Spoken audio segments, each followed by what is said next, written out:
Good evening and welcome to this evening's webinar. My name's Polly Rivers from the Landlords University at Urban, and I'm joined this evening by Gavin Dick, who's the Local Authority Policy Officer at the National Landlords Association. Good evening. We're going to be talking this evening about HMOs, what you need to know. And Gavin is the expert on this topic. I wouldn't go that far. So I'm gonna pass over to him for a bit of an introduction on what he does here at the NLA, and then we'll have a chat about some HMOs. Good evening. Obviously, yes, I work for the National Landlords Association, covering all sorts of things with local authorities, including the rollout of new HMO regs come October, and existing schemes in place and what local authorities are doing, not doing, or should be doing. Okay, so I'm going to admit that HMOs are my least aware section of the industry. It seems like there's hundreds of rules that landlords have to abide by, and it's a very confusing area. So I'm going to be learning as much as the landlords are on this one, I have to admit. So Gavin, I wonder if you can start us off with a definition of an HMO, just so we're all working on the same page. Okay, a statutory definition of an HMO is at least 3 tenants living in a property, forming more than one household. They share a toilet, a bathroom, kitchen facilities, not necessarily all at the same time, and with the other tenants. Now that is an HMO. What you then have are large HMOs.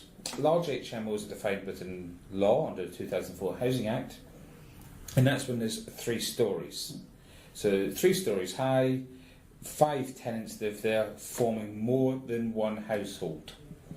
Again, sharing toilet, bathroom, kitchen facilities with the other tenants. And what exactly classifies a household? Because I think that's something that people get quite confused by. It's difficult to clarify, isn't it, what a household is? A household is a single person or members of the same family living together.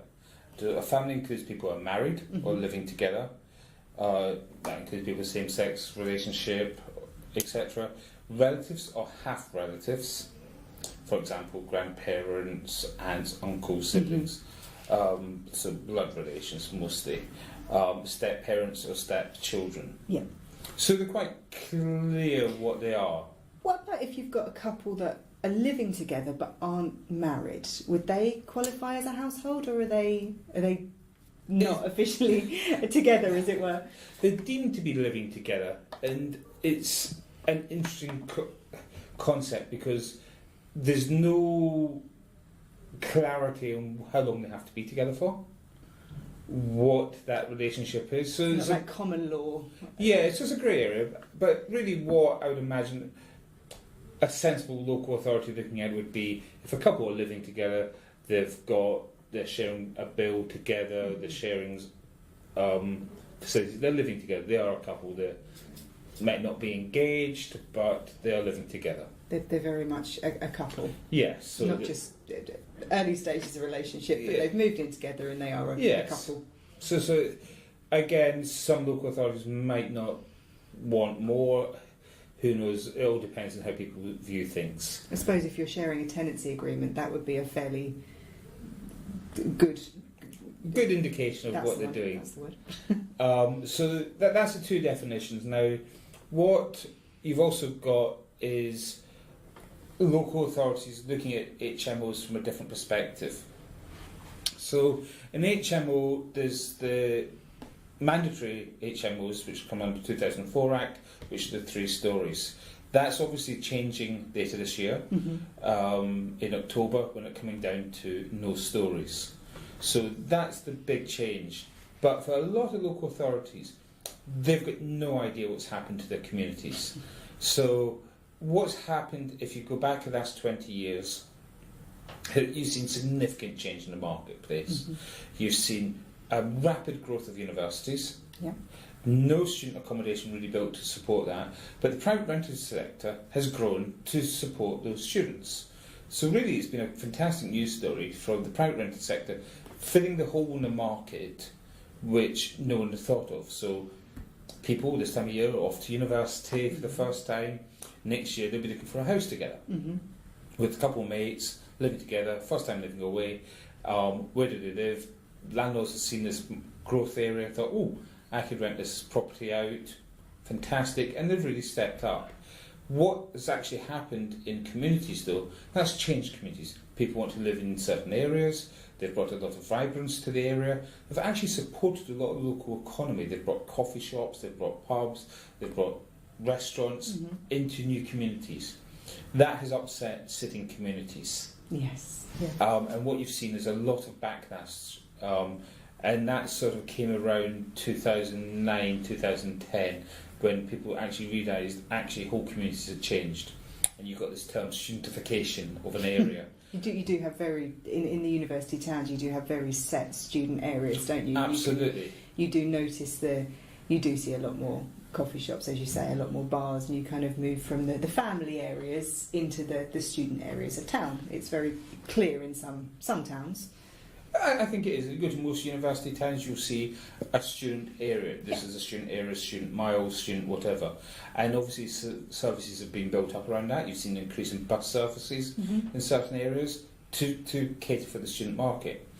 And that's seen as growth area. That's also seen a counter clash with existing communities. So landlords have to look around and say, oh look, lots of Victorian properties, I can convert that into shared housing, get a good return, and they provide good accommodation. That has upset some of the local people. What's always surprising when you actually talk to people about this is normally ex-academics from the institutions who are campaigning against students, which is always quite Who were amusing. those students themselves? Well, that's where they made their living. They made their living off of students, and now they're campaigning against students. I always find that kind of wrong in so many different ways. So we've seen this growth, and that's brought in the new legislation. Obviously, the latest change came about because David Cameron made a speech, said he was going to do something. The civil servants didn't actually know what was being said in the speech. And 3 years later, we get this extension, which is the removal of the height limit.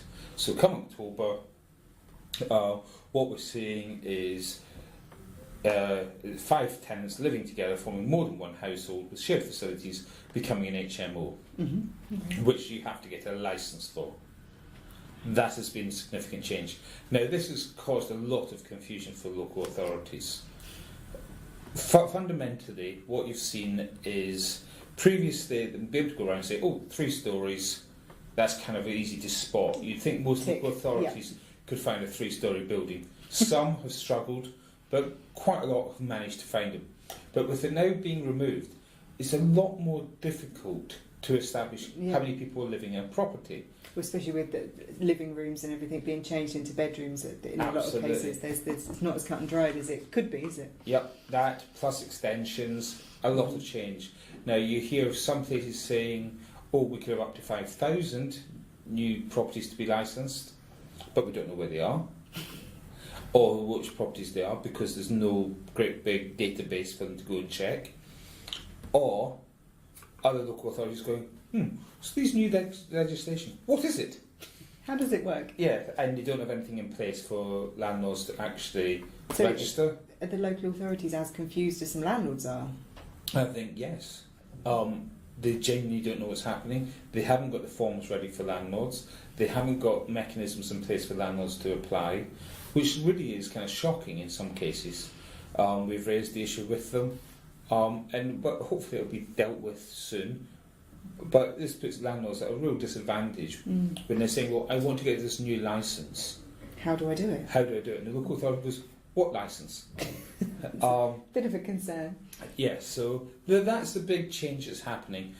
And obviously that's going to affect a large part of the market and actually change things because I think, again, most local authorities don't know the number of properties they have that are shared usage, and that's going to change their views. And again, from that, you'll probably see a lot more Article 4 directions being introduced, a lot more sort of councils shocked at who's actually living in the communities because they're not aware of it. We've seen a lot of change in communities, and that's actually going to be reflected in the housing tenures and who's made up. The private rented sector has actually provided housing for people who are needing it.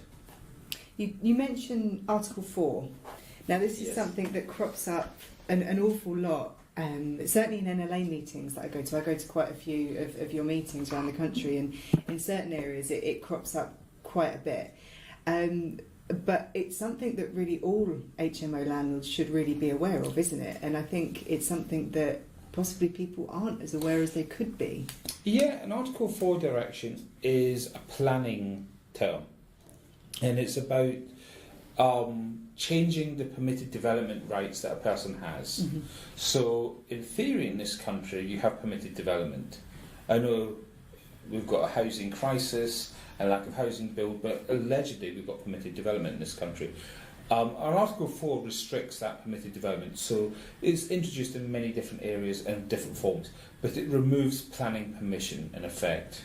So in an area, at a conservation area, they introduce it so you can't change the character of an area, and this is really put forward by a lot of people who don't like to see change in communities. Mm-hmm. So they like to keep the chocolate box image of a town, or the sort of the character of how it used to be in the 1950s of an area. Mm-hmm. So you see it in places where they said don't convert shops into housing. Okay. In the middle of a housing crisis, they don't want to see that happen. So you get this every so often, but you also see it in housing. So it's normally introduced to stop landlords converting properties into shared usage. So if you had your 2-bedroom Victorian terrace with 2 reception rooms downstairs, it would stop you converting one of those reception rooms into a bedroom.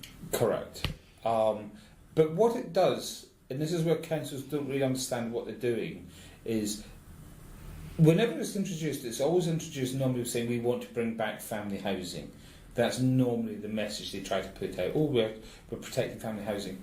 But what an Article 4 direction does, in reality, is crystallise the situation of today. Mm-hmm. So if this introduced in a place today, those who have shared housing is a huge advantage to, because effectively it removes competition from the market. Mm-hmm. So no new landlord can come in without applying for planning permission, which would cost the landlord now £460 odd, Okay. plus then hopefully getting planning permission. But what would happen in reality is the councillors would get hold of it and reject it. Mm-hmm. So why would any landlord really go down that route, spending lots of money, try and get planning You're not permission? even going to try, are you? You're just going to No. look somewhere else. But those landlords with shared usage, it's fantastic because no new competition can come to the marketplace. So supply and demand, Pushing the price of rent up. And pushing rents up, but also pushing people out of communities. So those who can't afford an increasing demand will be pushed out, and that's why we're seeing through welfare changes a lot of towns and cities really struggling to house people, and that's why we're seeing councils moving people around the country because of policies that they've introduced. But the Article 4 direction has another part to it, so it actually increases the value of the property. So massively, I would have thought if you've got an HMO in an Article 4 area, it must be like gold dust. absolutely. Now, it's very difficult to find identical properties and see comparable prices, but we did find 2 properties in a road, the same road, in Bath, that were sold a week apart. They were more or less identical properties. The one with shared usage went for £50,000 more than the one that didn't. So there is an advantage to have it. So hence the reason there's a huge demand. But the counter argument to that is, once you have it, you're not going to convert the house back to family use. No, you're going to keep it as there's a demand for HMO with students and professionals, isn't there? I mean, Absolutely. there's a lot of people that are looking to live in HMOs and save the money, especially young professionals wanting to experience living with other people. Absolutely. And Absolutely. So the landlords with shared usage will keep it shared usage and will not move back to family usage. So effectively, it crystallises what's in that community today in perpetuity. So you'll see that's happened in a lot of student areas and town areas. Now, the interesting part for landlords looking to expand is be aware of them.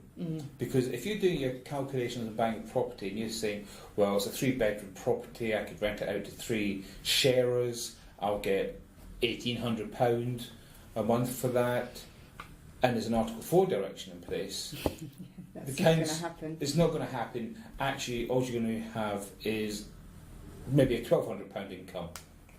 So there's real financial implications for landlords. Especially if it's in a student area, the chance of you getting a family wanting to move into that area are fairly slim. You're possibly looking at Yeah. quite a hefty void period. Absolutely. So again, understand what's in their place. Article 4 directions are flagged up on council websites. They're really proud of them. But if you're a landlord looking to expand your portfolio into an area, be careful of it. It might suit you. If you have planning permission, it's great. If you're buying a property with Article 4 in an Article 4 direction and it's got grandfathered rights, fantastic. So an Article 4 on a property with an Article 4 planning moves with the property, not the owner. Correct. Okay, so if you've got a property and if you was looking to change your portfolio and make a move, and you've got a property in an Article 4 area with planning permission, and you're looking to free up some equity or something, that could potentially be the one to let go Absolutely. of. Yeah. Look at your own personal situation. What's best? What's best for you? But they are growing around the country for all sorts of reasons. Doesn't need any government interference. Local authorities can push them through quite easily. Make a decision themselves. They're very popular with residents' associations to try and keep this sort of rose-tinted spectacle idea of what the community looks like, even if it's different today. And they're sold on the idea that this will convert back housing. It doesn't. It stops it. It just stops it dead where it is at this moment in time, Yes. whether the community needs that or not. Yeah. So that's a real challenge for landlords, and obviously that has a huge implication on the number of HMOs in an area, because I've seen people where Article 4 has been introduced who want to sell their property to a landlord, but no landlord wants to touch it unless it is an HMO, and the council refusing it quite outright, even if it was the last house on the street. Equally, then eventually they got okay then, because the reality is no one else wants to buy the property, and you're effectively islanding people into a community. So there is not really a grown-up debate around this with local authorities. It's really done for populism in a community without understanding what it actually will mean for those landlords and tenants in that community. But in a nutshell, if you're looking to invest in an area and you're looking to move into HMO, or you already are in HMOs and you're looking to purchase a new property, do your research, make sure the area isn't covered by an Article 4, and just be aware. Absolutely. And equally, with the new regs coming in October, document the history. If you've had your property and it's in shared usage, you want to make sure you've got, and there could be an Article 4 in the area already, but because you're not under a mandatory HMO licensing currently, you need to know in the future. So make sure you've documented that you've had it in continuous use in shared usage, and again, you'd have those rights just grandfathered over into, so it benefits those landlords. So understand what your portfolio is, understand what you're doing, and that should work over quite easily. Perfect. So we know that HMOs are a licensable type of property. Can you kind of talk us through the cost that this involves and what you kind of need to be looking at to make sure you're compliant? Sure. Again, it's not as straightforward answer as we so often wish it was. So obviously you've got the sort of, an HMO doesn't necessarily need a licence, some do, and then you've got additional licensing which brings in another group of properties. That's when a council's brought in its own Additional schemes. additional scheme which has required smaller HMOs to have a licence. So the fees vary dramatically around the country. Some local authorities charge per room, so the flat fee plus And room. this is for the mandatory licence. This is for mandatory. Yeah. So some HMOs, as we know, can have quite a number of rooms. So the local authorities charge per room. Others charge up to 7 one fee, 800 quid, and then another one can then, if it's 8 to 10, it's another additional £300 on top of that. So the fees dramatically change around the country. One local authority doesn't charge at all. Okay, brilliant. If you've Yeah, got so we a can all go property there. that's great. I imagine that might change. We won't mention which one it is, just in case it does change. But they only have one HMO, so you can understand why they don't. Fair enough. The paperwork alone probably isn't worth it. Yes. Equally, the fees dramatically change the more larger the property is, Yeah. but the fees vary dramatically. They are in the high hundreds to the thousands. Okay. So it is a lot of money. There's lots of change happening in it. Legislation is changing all the time. Court cases are altering things quite regularly. So That's quite a positive thing. So the legislation is changing off the back of court cases. yes. So it's evolving with the times, really. So they are reacting to actual case law. Yes, and quite often it's a case of, again, councils are asking for stuff which they don't actually require, but councils take a belt and braces approach to things.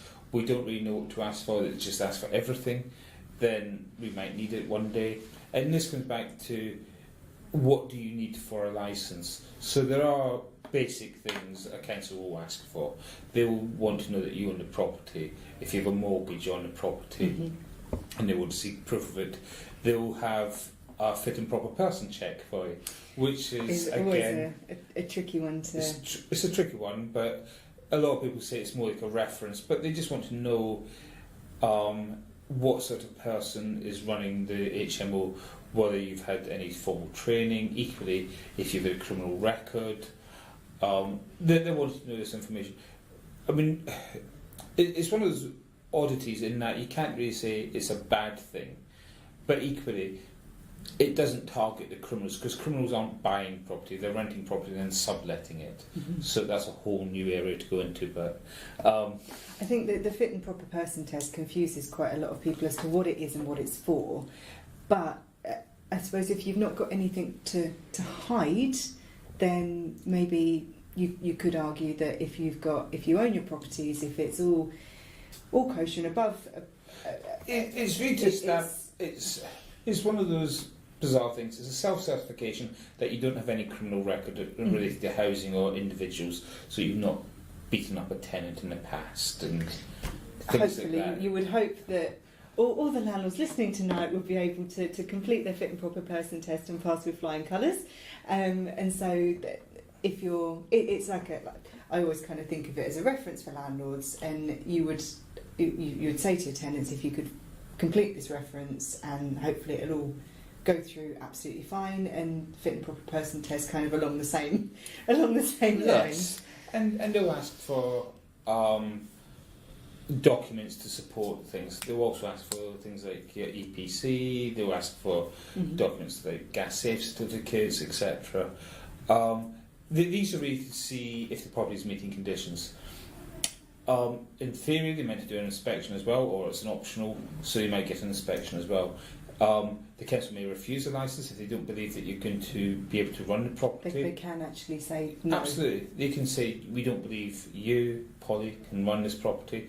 You then have to either get someone else to run it or pass it to a third party. So you can. So if you get your licence refused, in that instance, you are then able to reapply for a licence under another name, but you can get someone else to apply for a licence on your behalf. Not on your behalf, but they would have to have management control of the property. Okay. You cannot be running the property under the third party if you failed to fit and proper. That would be committing a crime. Okay, don't do that. No. So, again, if you've been, best thing to do is work out what is the rationale for the council to refuse it.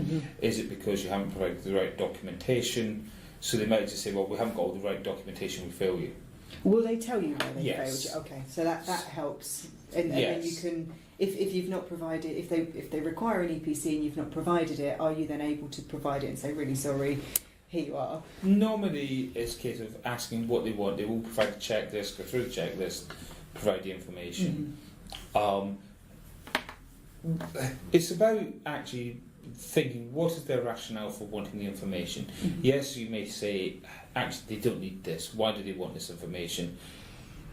In the majority of the case, it's best it's easier to give them the information than to have to fight, because at the end of the day, you want the license. That's the end goal with this, isn't it? It's just yeah. I mean, we can. There are many cases when you can justifiably argue the council doesn't need this document.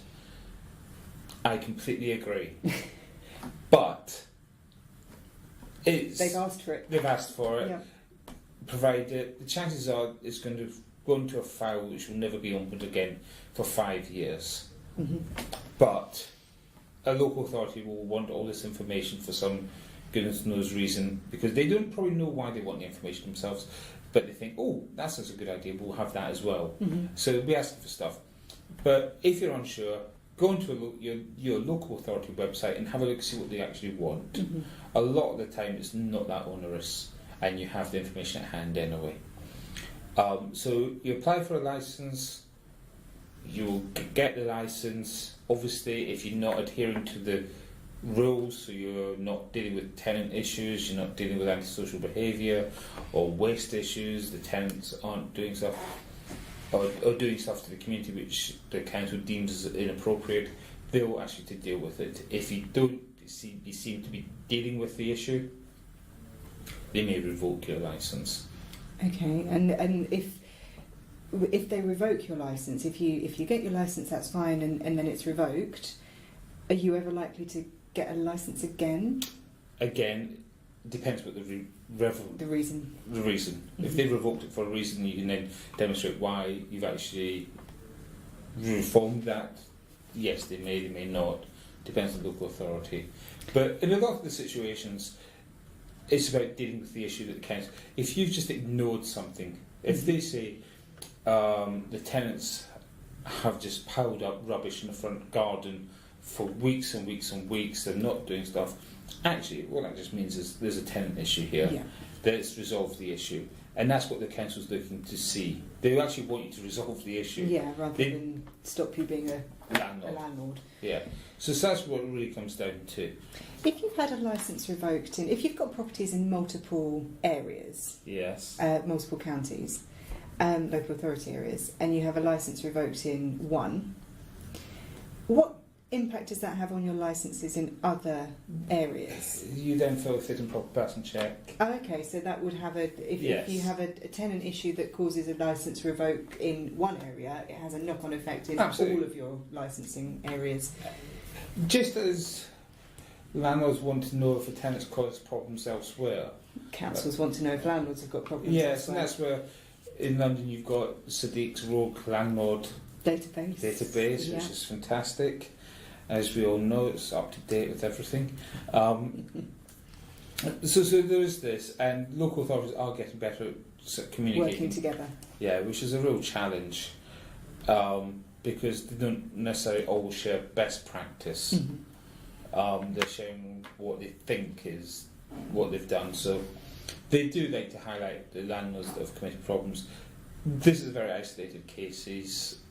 Generally speaking, most landlords do the correct thing. Absolutely, yeah. And actually, we are talking worst case scenario. Yes. And hopefully this will never apply to anyone listening tonight. But. No. So it's about actually working out what the challenges are. Most local authorities want to work with it. Yes, there's the exemptions, but generally speaking, there has to be a reason why, and it's understanding what that rationale is. Perfect. And just to clarify, that was for the that covers mandatory and additional licensing. Is that relevant? Yes, you still have to go through all these checks, and that's what it comes down to. Is they have a list. In a lot of these areas, there's genuine question marks over the council's ability to do some of the work. In that, I still think, how can a local authority justify an extension of a licensing because they've not delivered in the first licence? It's a 5-year licence, an additional licence. They then come back after 5 years saying, well, we haven't done X, but therefore we have to renew it to deliver X. And it's like, well, no, that's what that licence was there for, to deliver. You've actually shown you can't deliver this. Just as a landlord would get in trouble, a local authority should be held responsible. Absolutely.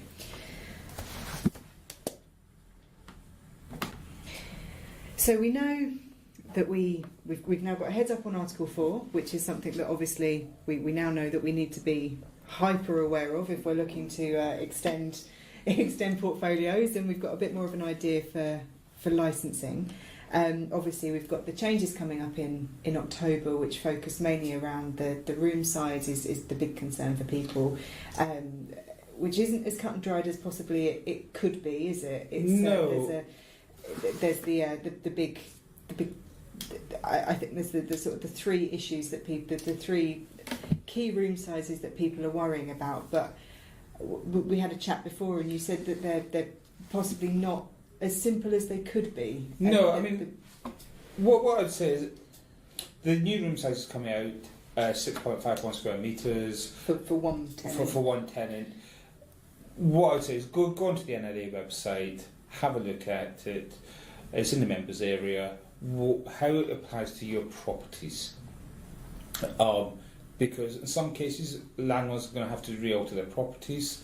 Equally, you might look at it, especially with the height restrictions. I think that's the key that a lot of people aren't aware of, that people are looking at the size of the floor, but they're not looking up because there's a slanted ceiling issue as well, isn't there? That you're not allowed slanted. Well, you're allowed slanted ceilings, but not. You have to have a certain room height, and absolutely that's a big issue for a lot of properties, especially where people have converted lofts and all that sort of thing. It's a huge problem.